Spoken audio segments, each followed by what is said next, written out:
இவன் ஒரு மைக்கை வச்சுக்கிட்டு கத்திக்கிட்டே கிடப்பாரு, மைக்குக்கு போடவும் இதுல கொஞ்சம் ஓட்டு போகும். ஏன்னா இவங்க தான் அவர் செல்லப்பிள்ளை தானே, பிஜேபியினுடைய செல்லப்பிள்ளை தானே. ஜெயிச்சு அடுத்து தள்ளிடுச்சா என்ன? அவரே ஜெயிக்க முடியாம கிடக்கு, வார்டு மெம்பரே ஆக வக்கில்லாத கட்சி. நீங்க வேற பில்டப் பண்ணாதீங்க. இவரை சாதியா வெளியே தள்ளி, சாதியா அவமானப்படுத்தி, சாதியா அவரை இழிவுபடுத்தின இந்து முன்னணிக்கு இன்னமும் சொம்படிச்சுட்டு கால் கழுவி சாப்பிட்டுட்டு இருக்காரு. நான் பாட்டாளி மக்கள் கட்சியே கேட்கிறேன், பாட்டாளி மக்கள் கட்சி வன்னியர்களுக்கு என்ன பண்ணுச்சு? காட்டு மிராண்டிங்கெல்லாம் கூட்டணி வச்சுட்டு உட்காந்து பேசுறது கொஞ்சம் கூட கூச்சமால அந்த கும்பலுக்கு.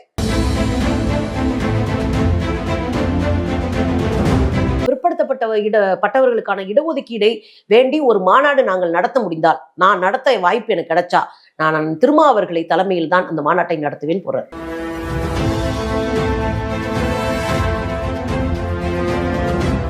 நியூஸ்லைட் பார்வையாளர்களுக்கு வணக்கம். இன்றைய நேர்காணல் பகுதியில் நம்மோடு இடதுசாரி செயற்பாட்டாளர் தோழர் சுந்தரவல்லி அவர்களை வரவேற்று நிகழ்ச்சிக்குள் செல்வோம்.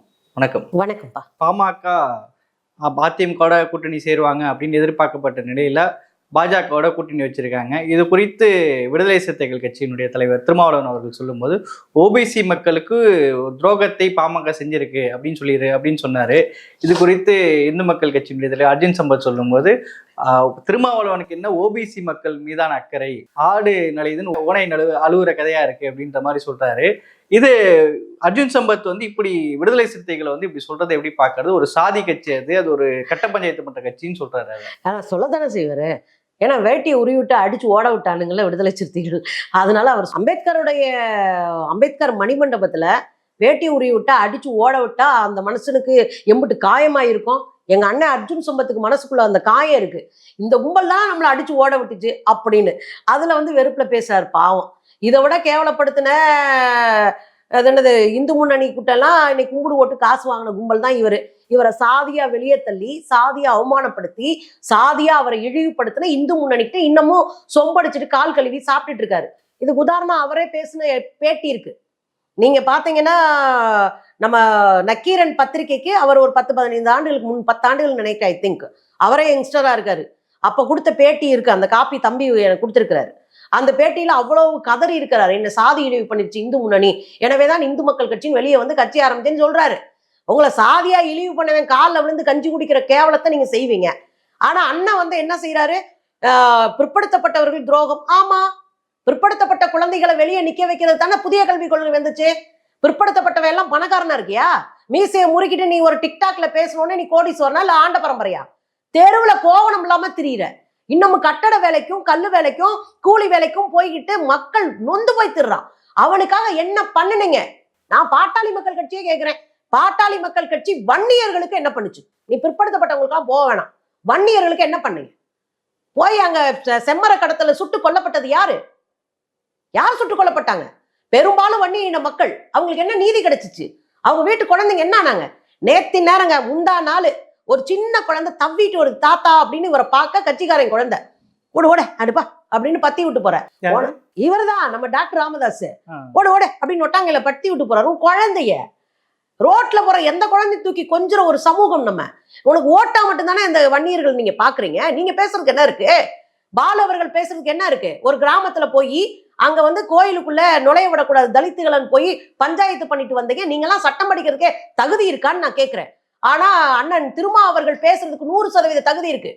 இதே மனு தர்ம பிரச்சனை ஓடிட்டு இருக்கு. 2 வருஷத்துக்கு முன்னாடி மனு தர்ம பிரச்சனை அவ்வளவு சீரியஸா ஓடிட்டு இருக்கு. அந்த காலகட்டத்துல உச்ச நீதிமன்றத்துல உயர்கல்வி, அதாவது மருத்துவ உயர்கல்விக்கு 27% இடஒதுக்கீடு கொடுக்க மாட்டோம், இடஒதுக்கீடே கிடையாதுன்னு இந்த மோடி கும்பல் சொல்லுச்சு. பிற்படுத்தப்பட்டவர்களுக்கு இடஒதுக்கீடு கிடையாது, மண்டல் கமிஷன் பரிந்துரை செய்த 27% கிடையாதுன்னு சொல்லுச்சு. அன்னைக்கு நீ வாய மூடிட்டு உட்கார்ந்துருந்தீல. அன்னைக்கு களத்துல உட்கார்ந்து போராட்டம் பண்ணி மேடையில் அண்ணா சொன்னதான், நீ என்னைய சாதியா என்ன வேணாலும் சொல்லிக்கோ, நீ என்ன வேணாலும் சொல்லிக்கோ, ஏன்னா அவன் சொல்லி கல்லால ஏறி எல்லா இது, ஆனா நான் உனக்காக நிப்பேன், ஏன்னா உன் உரிமைக்காக நான் நிப்பேன். ஏன்னா நம்ம 2 பேரையும் அடிச்சு விட்டுட்டு பார்ப்பனியம் மேல போய் உட்கார்ந்துருக்கு, அது ஒருபோதும் நான் அனுமதிக்க மாட்டேன் அப்படின்னு சொல்லி களத்துல ஒரு நாள் பூரா உட்கார்ந்து போராட்டம் பண்ணவர் இவரு. அவரு கேட்காம நீ யாரு கேட்ப? நீ சொந்த மக்களவே ஓட்டாதான் பாக்குற, நீங்களாம் பேசலாமா? அர்ஜுன் சம்பத்தெல்லாம் ஏரியாக்குள்ளே வரக்கூடாது, ஓடி ஓரமா உட்காந்து குண்டு விளையாடணும். அதுக்கெல்லாம் அரசியலே தகுதியற்ற ஒரு பீஸ் இது. பாமகவுடைய வழக்கறிஞர் பாலு சொல்லும்போது திருமாவளவன் வந்து எங்களுக்கு பாடம் எடுக்க வேணாம், அவர் வந்து அதிமுகவையும் திமுகவையும் பத்தி இது கருணாகும், இது வந்து கட்டுவரின்னு சொன்னவரு, இன்னைக்கு அவர் போய் கூட்டணி வச்சிருக்கதா, இன்னைக்கு அவங்க கூட போய் அவர் போய் கூட்டணி வைக்கலையா, எனவே அவரெல்லாம் எங்களை பத்தி பேசுறது எங்களுக்கு பாடம் நடத்துறது அவர் ஆளு கிடையாது அப்படின்னு பாலு சொல்றாரு. ஒவ்வொரு காலகட்டத்திலையும் ஒரு கட்சியோடு கூட்டணி சேர்வதற்கு முன்பு நம்ம 1000 முறை யோசிப்போம். அந்த கட்சியினுடைய கொள்கை சம்பந்தப்பட்ட விஷயம், நம்மளுடைய வளர்ச்சி, நமக்கான வாய்ப்பு எல்லாத்தையும் யோசித்தா கூட்டணி சேருவாங்க. ஆனா இன்னைக்கு அப்படியான ஒரு கூட்டணி சேர்றதுக்கான வாய்ப்பே இல்லை. இன்னைக்கு என்ன சூழல் இருக்கு சொல்லுங்க? இந்த நாடே நாசமா போயிருக்கு. 3500 சட்ட பிரிவுகள் தூக்கி எறியப்பட்டிருக்கு. இந்த நாட்டினுடைய அரசியல் சாசன சட்டம் நீர்த்து போக செய்யிருக்கு. இந்த நாட்டின் ஜனநாயகம் தூக்கி வீசப்பட்டிருக்கிறது. அவன் பாட்டுக்கு உள்ள போயிட்டு ஒரு கோயில் ஒரு மசூதியை இடிக்கிறான், அல்லது மசூதிக்குள்ள லிங்கம் இருக்குன்றான், மறுநாள் தீர்ப்பு வருது, அவங்க சொத்துன்றாங்க. இந்த ராமர் கோயில் கட்டுறதுக்கு முன்னாடி எப்படி பாபர் மசூதியை இடிச்சு தள்ளிட்டு இது இடிச்சவங்க கையில அதை கொடுத்த ஒரு அயோக்கியத்தனமான தீர்ப்பு இருக்குல்ல, அது மாதிரியான ஒரு அயோக்கியத்தனமான சூழல் இந்த நாட்டுல இருக்குங்க. பொம்பளை பிள்ளைய துணி இதுல கட்டி விடுறான். இந்த ஊஞ்சல் கட்டுற கயிறு இருக்குல்ல, அதுல ஒரு பெண்ணை கட்டி விடுறாங்க. ஒரு பொண்ணா கட்டி விட்டு அது ஊஞ்சல் மாதிரி ஆடிட்டு இருக்கா. அந்த இடத்துல போற வர குச்சி எடுத்து அடிச்சுக்கிட்டு இருக்கான். இது காட்டு மிராண்டிகள் கூட செய்ய முடியாதுங்க. ஒரு ஜனநாயக நாட்டுல ஒரு 2024 உட்கார்ந்து செய்யறான்னா இந்த காட்டு மிராண்டிங்கெல்லாம் கூட்டணி வச்சுட்டு உட்கார்ந்து பேசுறது கொஞ்சம் கூட கூச்சமால இந்த கும்பலுக்கு? நான் கேட்கிறேன், இந்த கூட்டணி இங்க திமுக கூட்டணியில கம்யூனிஸ்டுகளும் இங்க மற்ற கட்சிகளும் உள்ள இருக்குன்னா, இன்னைக்கு எங்களுக்கு இருக்கிற ஒரே கொள்கை என்ன அப்படின்னா, இந்த பிரிவினைவாதத்தை சொல்லி மிகப்பெரிய இனக்கலவரத்தை தூண்டி தங்களை தக்க வைத்துக் கொண்டிருக்கிற மோடி கும்பலை அரசியல் அனாதையாக்கி தூக்கி எறியணும். ஜனநாயகமற்ற சூழ்நிலையை ஏற்படுத்தி கொண்டிருக்கிற இந்த கும்பலை தூக்கி எறியணும். நான் ரொம்ப சிம்பிளாவே ஒண்ணு சொல்றேங்க. SBI வந்துச்சுல பாண்டு, எத்தனை கோடி யார் வாங்கினா? 8000 சில்லற கோடி ஒரு கட்சி வாங்கியிருக்கு. எப்படி வாங்கினாங்கன்ற விஷயம்லாம் உங்களுக்கு வந்திருக்கும், பத்திரிகையாளரா உங்களுக்கு தெரியும். நீங்க எப்படி வாங்கியிருந்தாங்க? இடி அனுப்புறது, அனுப்பி மிரட்டி விட்டோன்னே மறுவாசம் காசு கொடுத்துறான் 10 கோடி வச்சுக்கன்னு. IT அனுப்புறது, உடனே அடுத்த வாரம் காசு கொடுக்குறான் 10 கோடின்னு வச்சுக்கோ, இது 10 கோடி. பாகிஸ்தான் கிட்ட போய் 10 கோடி வாங்கிட்டு வந்தாங்க இந்த கும்பல்.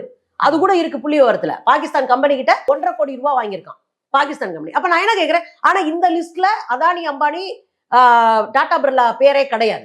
அப்ப என்னதான் நீ பண்ற? எந்த அயோக்கியத்தனத்தையும் பண்ணுவீங்களா? இந்த லிஸ்டவே வெளியிடாம எப்படி போராட்டம் பண்ணி உச்ச நீதிமன்றம் சங்கல மிதிச்சு இந்த லிஸ்ட்டை வாங்கியிருக்கு.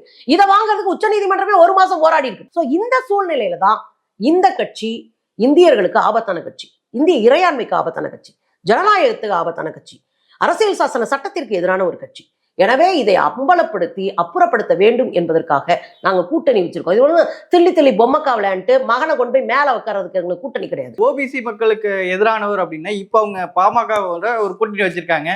NDA அலையன்ஸையே தலைமையேற்று எங்களுக்கு வழிகாட்டக்கூடிய ஒரு அனுபவம் உள்ளவரா ஐயா மருத்துவர் ஐயா இருக்கிறாரு, அவரு எங்களை வழி நடத்தணும்னு மோடி பேசுறாரு. அப்படின்னு இந்த இடஒதுக்கீடு சாதிவாரி கணக்கெடுப்பு எல்லாம் அவங்க பேசியிருக்க மாட்டாங்களா? இதெல்லாம் ஒரு நிபந்தனையா பாமக வச்சிருக்காதா? நிச்சயமா கிடையாது. அவங்க வச்ச ஒரே நிபந்தனை என்னன்னா, மேலவை உறுப்பினர் ஆக்கிருங்க. எப்படியும் ஜெயிக்க மாட்டேன்னு தெரிஞ்சு போச்சு. மேலவை உறுப்பினர் ஆகினா அவன் கையெழுத்து போட்டு கொடுத்தனா நிச்சயமா ஒரு சீட்டு மேலவை உறுப்பினர் கொடுத்தாங்கணும். அது ஜெயிக்காம போய் மேல உட்காருது, நியமன பதவி. அது ஜெயிக்காம போய் உள்ள உட்காந்துக்கலாம். மக்கள் நம்மளை ஏத்துக்க மாட்டாங்க. அத்தனை முயற்சி பண்ணியும் அவர் ஜெயிக்கவே முடியல. அதுக்கு பிறகு வந்த தேர்தல் இல்ல, அது அவருக்கே தெரியும் நம்ம எந்த லெவல்ல இருக்கோம்னு. அப்ப அவங்களுக்கு நியமன பதவி ஒண்ணு கிடைக்கிறதுனால அதுக்காக தான் போய் சேர்ந்தாங்க. அப்ப அதுல போய் நம்ம உட்காந்துக்கலாம், பேர் அங்க போய் உட்காந்து பேசிக்கலாம் அப்படின்ற நம்பிக்கையில போயிருக்கிறாங்க. பாவம், ஏதோ ஒரு வாய்ப்பை தேடுறது, அந்த கட்சியும் அழிஞ்சு போகாம பாதுகாத்துறது அந்த கட்சி தலைவர்களுடைய வேலை.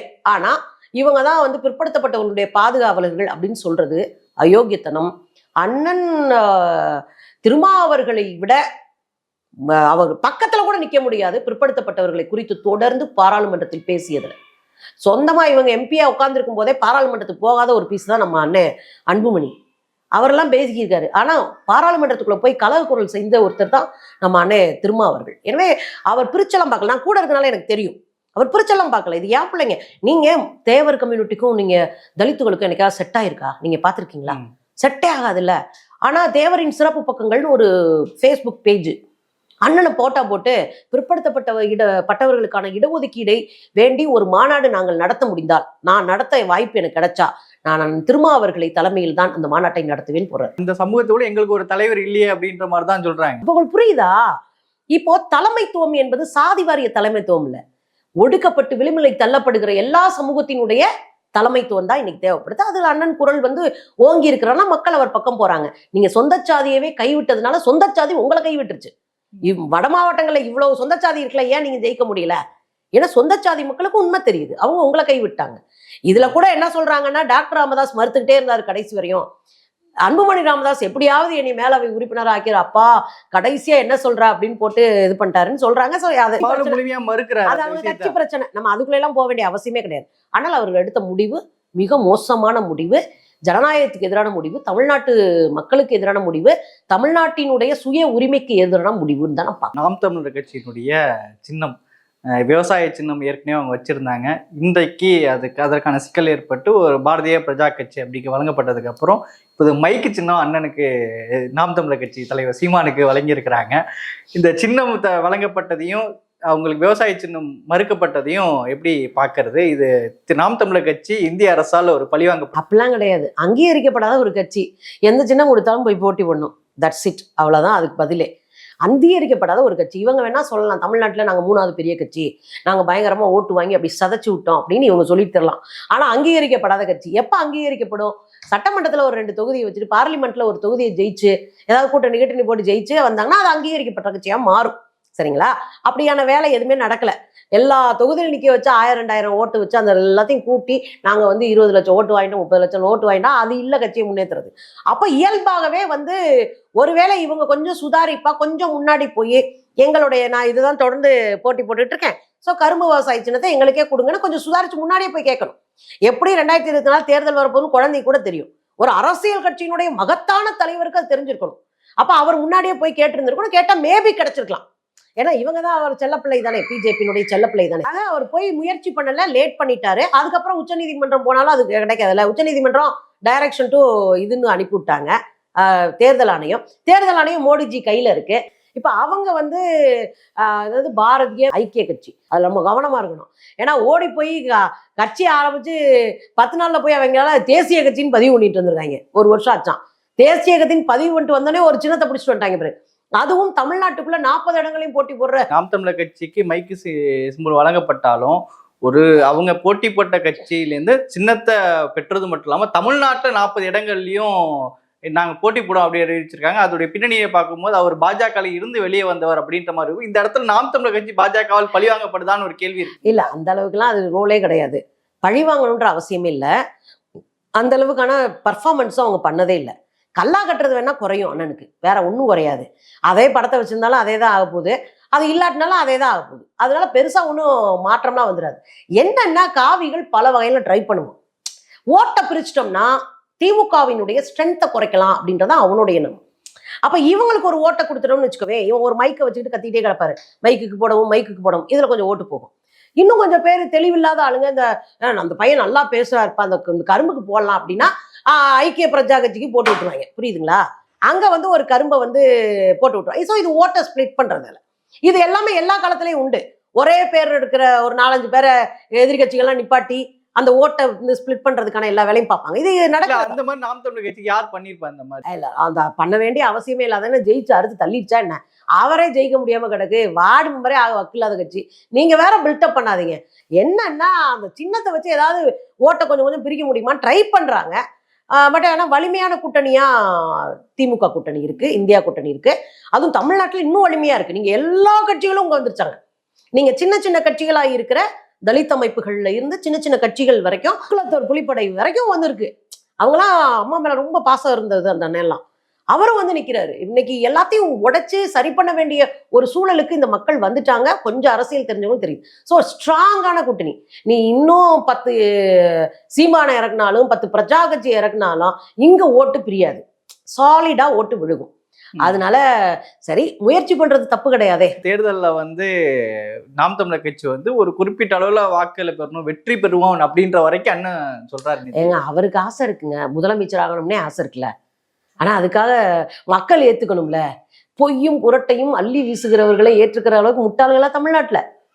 நீங்க இந்திய அரசியல் சாசன சட்டப்படியே எதுவுமே பேச மாட்டாரு அண்ணே. இங்க அங்க இருந்து வேலைக்கு வர்ற பையங்களை அடிச்சு கஞ்சா கேஸ்ல உள்ள தள்ள வேண்டாம், கற்பழிப்பு கேஸ்ல உள்ள தள்ள வேண்டாம். கற்பழிப்புன்ற வார்த்தையை நம்ம தமிழ்நாட்டுல பேச மாட்டோம், ஊடகங்கள் வரைக்கும் பேச மாட்டோம். வள்ளுறவங்கன்னு பேசி பழகி 10 வருஷம் ஆயிடுச்சு, இன்னுமா அது அப்படிதான் பேசி தெரியுது. அப்பனா அது ஒரு ஒரு ஒரு ஓரத்துல உட்காந்து அதான் தெரியுதுன்னு அர்த்தம்.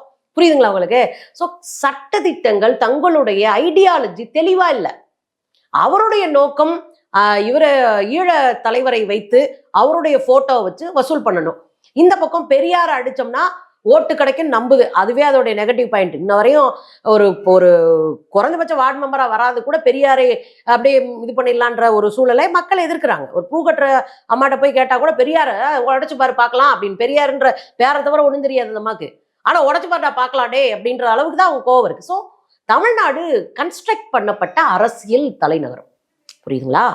இங்கே 200 ஆண்டுகால போராட்ட வரலாறோடு சமூக நீதி மக்களுக்கு ஜீன்லயே வளர்த்திருக்கோம். இங்க சும்மா எல்லாம் கிடையாது. 1920 35 தான் இந்தியாவுக்கே ஓட்டுரிமை. 20 பெண்களுக்கு ஓட்டுரிமை கொடுத்த ஒரே மாநிலம் தமிழ்நாடு. மொதல் மாநிலமும் தமிழ்நாடு தான். சாப்பாடை போட்டு கல்வி கொடுத்தது 1920 தமிழ்நாடு தான். முதல்ல சொத்துரிமை சொந்த சொத்து. தாத்தனு சொத்து யாருக்கு? பேரனுக்கு. இப்பெல்லாம் கிடையாது, பேத்திங்களும் பங்கு கேட்போம். முதல்ல செஞ்சு இப்படி எக்கச்சக்கம். 73 முதல்ல பொம்பளைங்களை போலீஸ் ஆக்குனது. ஸோ அடிச்சு தூக்குற சமூக நீதி பார்வையோடு தமிழ்நாடு கன்ஸ்ட்ரக்ட் ஆயிருக்கு. ஸோ இவங்கெல்லாம் வந்து உட்காந்துக்கிட்டு அதில் ஓட்டையை போடலாம் அப்படின்னா ட்ரை பண்ணட்டுமே அப்படிதான் நான் சொல்லுவேன். பாவம், அவங்கள மனசை உடைக்க மாட்டேன், அவங்க அரசியல் லட்சியத்துக்கு இடையில வர மாட்டேன். ட்ரை பண்ணட்டும், தோத்து போனா அடுத்து ட்ரை பண்ணட்டும். நாம் தமிழர் கட்சி அப்போ ஒரு வளர்ச்சி வளர்ந்துருக்கு அப்படின்றது போய் அது உண்மைக்கு மாற்றமானதுன்னு சொல்றீங்களா? நாம் தமிழரா இருக்கட்டும், அண்ணாமலையா இருக்கட்டும், வளர்ந்திருக்கிறார்கள் என்பது ஊடகங்களிலே அவர்கள் பெருக்க வச்ச ஒரு பொய் பிம்பம். அது உண்மை கிடையாது. நம்ம ஊடகங்கள்ல ஓட்டு போட போறது கிடையாது. ஊடகங்கள்ல ஓட்டு போனா எங்க அண்ணன் தான். சமூக ஊடகங்கள்ல. ஆமா, சமூக ஊடகங்கள்ல ஓட்டு போறதா இருந்தா எங்க அண்ணன் சீமான்லாம் என்னைக்கே பிரதமர் ஆயிருப்பாரு. அண்ணாமலை ஆமா சாரி அதிபர் ஆயிருப்பாரு. எங்க அண்ணாமலை என்னைக்கே முதலமைச்சர் ஆயிருக்கும். ஆனா அதுக்கெல்லாம் வாய்ப்பு இல்லை ரசா. இங்க அதுக்கெல்லாம் வாய்ப்பு இல்லை. இது தமிழ்நாடு அரசியல் நாடு. நிகழ்ச்சியில் பங்கேற்று உங்களை கருத்துக்களை பகிர்ந்து கொண்டமைக்கு நன்றி. மகிழ்ச்சி. மற்றொரு நேர்காணலில் சந்திப்போம். தொடர்ந்து இணைந்திருங்கள் தி நியூஸ் லைட். வணக்கம்.